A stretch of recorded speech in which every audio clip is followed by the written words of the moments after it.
Okay, once you have completed your pencil snowflakes, come check it with me. And then we're gonna choose 3 or 4 colors of marker. So I'm gonna do the cool colors. So that's gonna be purples, blues, and greens. So you can choose what you'd like to do. And then we're going to be taking those and outlining the pencil in the negative space, not the positive space. So just go along the edges of that pencil, and you're gonna vary those colors that you chose. So just the edges. So I might wanna change my color so that I'm having various colors in different places. Again, do not trace the inside of your snowflake, but trace the outside negative space.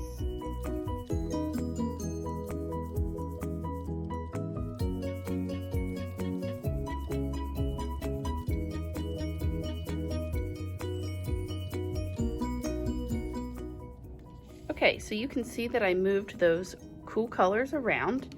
Next, I'm gonna just clean up my markers and my mat. You're gonna get a small tray, put your art on there, and then a half cup of water and a paintbrush. So what we're gonna do now, oh, I just saw a spot I missed. We are gonna use the water to activate the marker to be like our paint. So you're just gonna get a little bit of water on your brush and start in one of your corners, and then go ahead and get that marker wet. And again, we're just trying to stay just in the negative space, so you don't want it going inside your snowflake. And then as that gets wet, you can blend that green or whatever color it is that you are getting wet out to that empty space, and it kind of will give it like a glowing edge.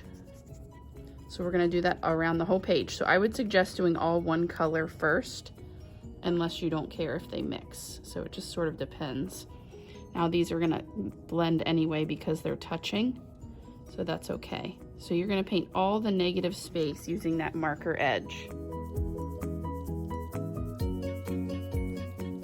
So if you're struggling with your steadiness of your hand, turn your paper in such a way that you can lay it down on a dry spot. So I can put my hand here because it's dry. That way I can then rest my hand while I'm working in a spot, and then you can move to another spot when you're ready. That'll help keep your hand steady instead of trying to paint in the air with your hand. And then you can just move that paper around as you work. If you want more color to show up, you really want to get that line of marker nice and wet, and then you can pull out the color as you're ready to spread it out to the other space. You can also do a thicker line when you're doing your marker if you want more color.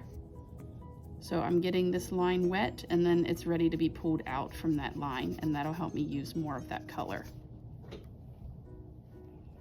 So when you think you're finished, come check it with me, or if it's just time to stop and clean up, you're just gonna rinse your brush out in your water and then squeeze the water out. And then we'll put those back, and then put your whole tray on the drying rack